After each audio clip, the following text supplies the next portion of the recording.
Welcome back to another episode of the Reborn Run. This episode, we'll be finishing up the shenanigans around Reborn City and finally taking on Adrian.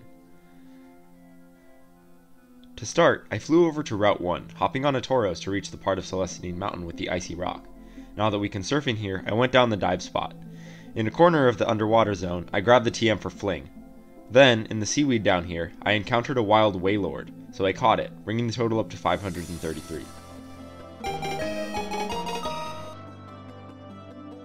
In the area to the northeast of the Aventurine Woods, I did some surfing to pick up the Sharpedo.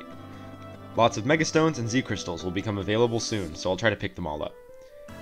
Next, that weird little cave in Chrysolia Forest we previously couldn't explore much has some goodies in it, so we surf across a pond to go check it out. By pushing a boulder down a hole, we make our way to the basement. This dungeon basically has 4 paths in each direction that we can take, each with its own unique strength puzzles and rewards for solving them. I start by pushing the boulder to the top right to finish the top right puzzle. Following the path to the first floor, I solve one more strength boulder puzzle and enter a sauna filled with steam. On the floor in here, I pick up the Flame Orb, useful for a Pokemon I will rotate into the squad later. Also in here, there are some encounters. So, I catch Noivern and Torkoal, bringing the total up to 535.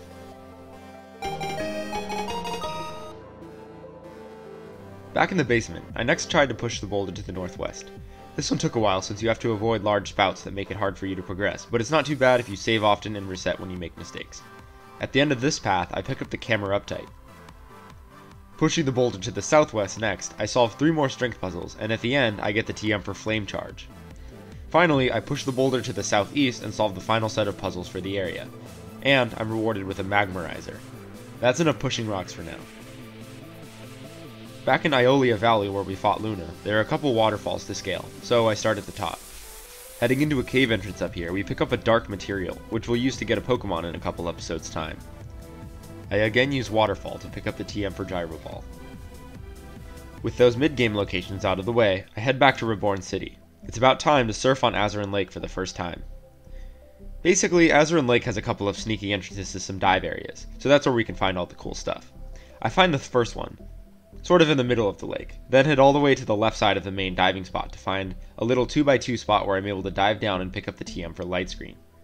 There are also some new encounters in the seaweed here. I'm able to catch Toxapex, the Helmeyes, Electric, Jellicent, and Dragalge, bringing our total up to 540. Exiting back, we enter the main dive spot around here, which leads us to the Sunrise Apartments, all of which are underwater.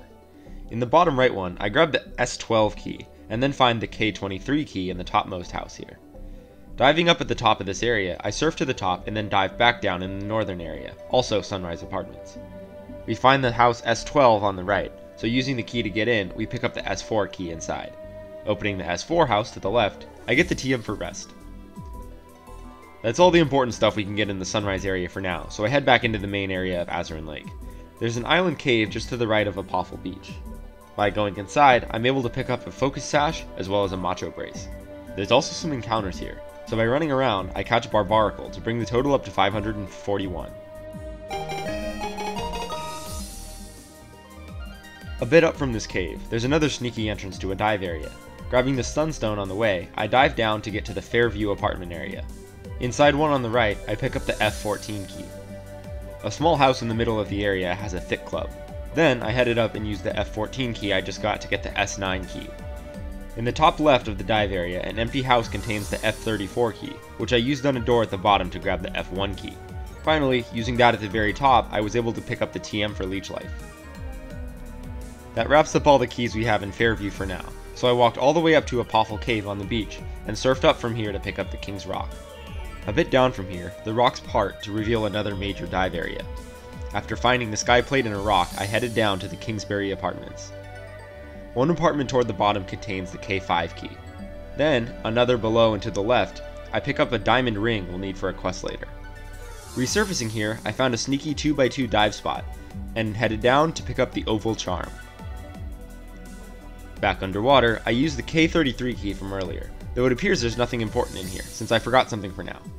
Anyways, a nearby open house to the right contains the K22 key, and another has a splash plate. At the top of the area, I opened the K5 door to grab another Macho Brace. I looped around to the K22 door so I could pick up the K2 key. The house unlocked without contained the F10 key. Surfacing in a specific 2x2 area in this underwater loop, I'm able to access the inner part of an island. Inside the cave in this island, I walk up an epic throne to battle the one and only Pyukmuk, a level 100 unaware Pyukumuku. My first idea was setting up on Snorlax the curse strategy, until I realized thanks to Pyukumuku's ability I wouldn't be able to do anything to it, but at least I was able to paralyze it. Then I realized all I really had to do is, because it has no attacking moves, was to stall out all of its PP, so eventually I was able to watch Pyukumuku struggle itself to death. The reward for winning is the TM for Aerial Ace. I also grabbed the Razor Claw off screen. I had to do a bit of backtracking, but once I returned to this cave, I had Castform in my party, and I used Blizzard while I was on the water to cause the water in the cave to freeze over. Climbing the waterfall here, I picked up the Icicle Plate, as well as the Audinite and the Alorheichum Z in the back room. I had a couple extra apartment keys sitting in my bag, so I headed back to the Sunrise area and used one of the remaining keys I had to pick up the Eviolite. Back in the Fairview area, I used the last key that I had to pick up the Glaletite. There's actually one more block of apartments, this time accessed through a small 2x2 dive spot near Azurin Island. Down here, I grabbed the Primarium Z as well as a field effect readout. Resurfacing in this area, I also got a weakness policy. Finally, after realizing my mistake, I headed back to the K33 building from earlier. By talking to a cabinet, there's a Pokemon that needs an antidote, so we give it one. As a result, we're able to obtain Mudkip, bringing our total to 542.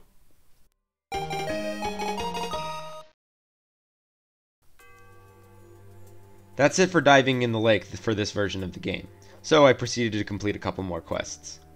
Corey's gym has a card scanner, on which we can use the silver card we got from Skuntank. Inside is a Toxic Orb and a journal explaining some lore. Next, I flew to Jasper Ward to do a little bit of a trading sequence. Inside a building is a dumb girl who threw her diamond ring into the lake. Good thing we found it earlier, so we give it to her in exchange for classified information. In Peridot Ward, I enter a building by an alleyway and I'm attacked by the police working with Looker. After winning, we exchange the info for a pink pearl. Taking that to Coral Ward, I give it to a girl watching a Spoink in order to get the crystal ball. Back in Jasper, I enter the building on the right after defeating some trainers in a double battle. Inside, I grab the TM for Steel Wing and trade it to the lady to obtain the R key. Finally, with the R key in my bag, I head to the Blackview shelter and find Randall, the guy with the Clef key from the Sub 7 Sanctum, who trades us his Pokemon for the key. With Clef key in the PC, this brings the total up to 543.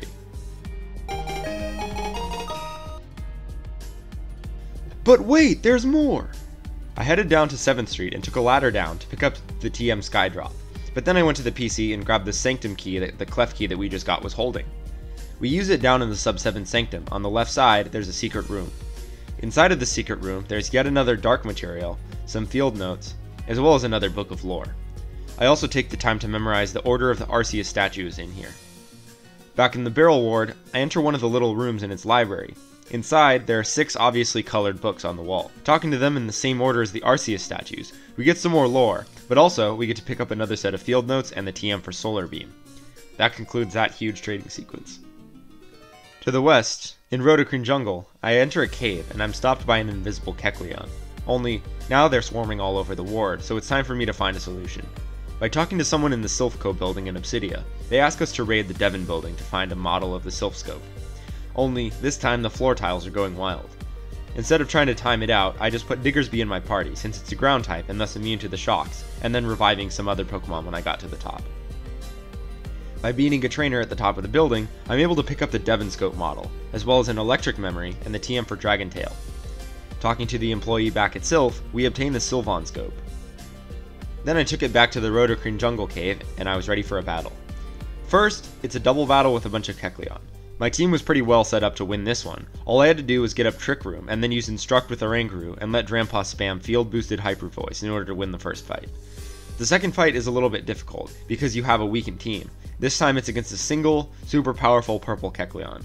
But my Snorlax was at full HP, so all I had to do was get a couple curses off and I was able to take it out no problem. As a reward for winning these fights, I picked up the TM for Reflect, and I was able to obtain Trico, bringing the total to 544. With a couple more starters obtained, I did some breeding to get some more starter eggs for that quest later. Specifically, I got one each of Charmander, Treecko, Mudkip, and Popplio. Next is certainly the weirdest side quest in all of Reborn, maybe in the entire Pokemon fan game community. Anyways, we fly to Bixbyzion Wasteland, and notice that Lana's Pokemon machine is broken. Down in the 7th Street, I buy a data chip, as well as some other items like the TM for Explosion I forgot to get earlier. Anyways, by heading back to her house, I get to repair the machine using the data chip, although a couple Pokemon come out of it and just start walking around her house. That's a bit weird. Anyways, before I leave, I make sure to heal at this machine, and then leave all of my Pokemon except Staraptor in the PC. Then I flew over to Route 1. I mounted a Tauros, and then intentionally got Staraptor knocked out. As is perfectly logical, of course, when we wake up in Lana's house, we are still riding our Tauros. Then I added members back to my team, and headed with Tauros down into the wasteland, and follow the network of caves, riding Tauros the whole time. Finally, we reach some ledges which we can climb with Tauros. Making our way through another cave, we talk to a machine at the top and have to battle a level 1 Beldum for some reason. It has the lowest possible catch rate of any Pokemon, but we eventually get it to add it to the PC, bringing our total up to 545 for now. Remember the rare Pokemon we bought like 3 minutes into episode 1? Well, we finally get a little bit closer to finally getting it. Talking to the police chief, we learn of 3 spottings of Corin Rouge who stole our Pokemon a few episodes ago. He's been spotted in Peridot, he's been spotted in Azurin Lake, and he's also been spotted in Malchus Forest. I head to all of those areas and battle them, but it turns out they're all fakes, though they do give us the location of the real one, who we will be able to battle at the beginning of the next episode. With all that out of the way, I head in to talk to Adrian. They want us to find some volunteers all across the city. There are 15 of them to be exact if we want all the rewards. Enjoy this quick montage of me talking to all 15 of them.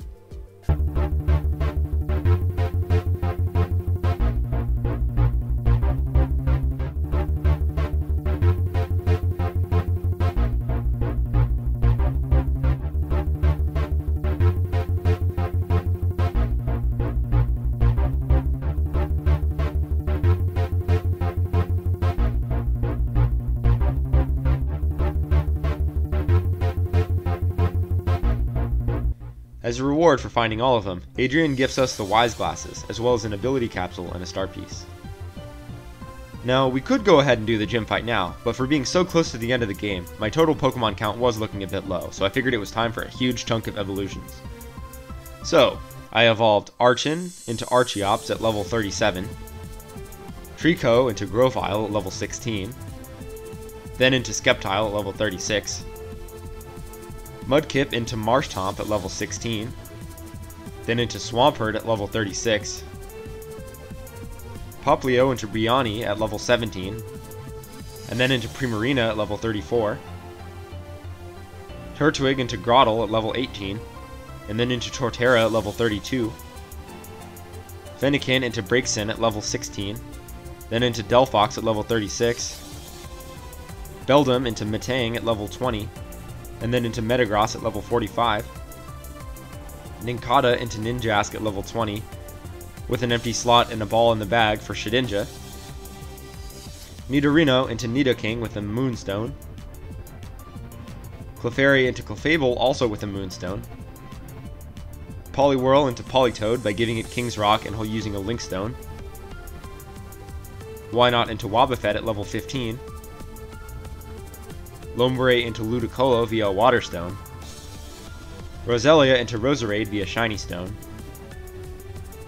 Ralt into Kirlia at level 20, then into Gardevoir at level 30, Rhydon into Rhyperior by holding Protector and using a Linkstone, Piloswine into Mamoswine by relearning Ancient Power and leveling it up, Dusclops into Dusknoir by giving it Reaper Cloth and using a Linkstone, Swaddle into Swadloon at level 20, Venipede into Whirlipede at level 22, then into Scolipede at level 30, Sandile into Krokorok at level 29, Trubbish into Garbodor at level 36, Zorua into Zoroark at level 30, Gothita into Gothorita at level 32, then into Gothitelle at level 41, Solosis into Duosion at level 32, and then into Reuniclus at level 41,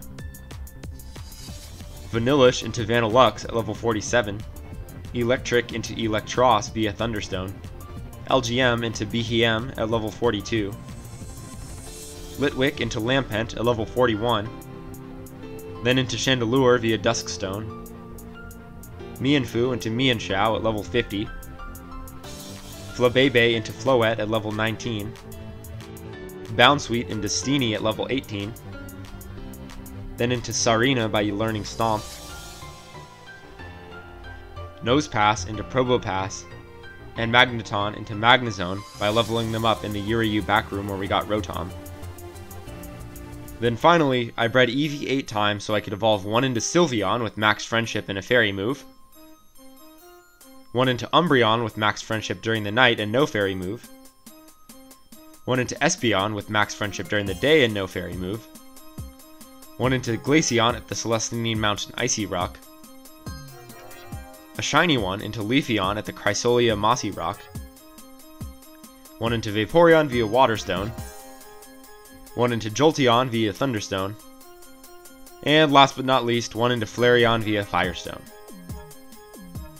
With that gargantuan paragraph of evolutions taken care of, we are now up at a grand 600 Pokemon caught for this game. Now it's finally time for our gym battle against Adrian. Their doubles fairy type team utilizes Tailwind to outspeed and overwhelm, so I decided to opt for a Trick Room strategy, training up a Guts Ursaring to try to help out. First, I sacked Exploud to get off a little bit of damage, so that I could get Trick Room up on Oranguru. Then I let Ursaring come out. One turn of Protect on Ursaring let the Flame Orb get to work, and then one use of Psychic Terrain removed Adrian's field advantage, but unfortunately Oranguru went down right after. With Ursaring and Drampa, both extremely slow, out on the field, it was time to Rampage. Granbull went down right away, followed by Gardevoir, and a big chunk of Mega Mawile's health also went down the next turn.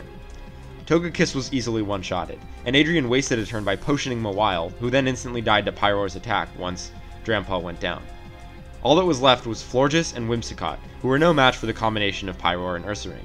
I only had to bring Snorlax in at the very end to deliver the final blow on Florges this time. As a reward for winning, we get the only Fairy-type TM in the game, Dazzling Gleam, as well as the Amaranth badge. Woohoo! Thanks for watching today's episode. All goes well, only 2 more episodes in this series until the next version of the game is released. See you next time, and have some good fun today. Bye.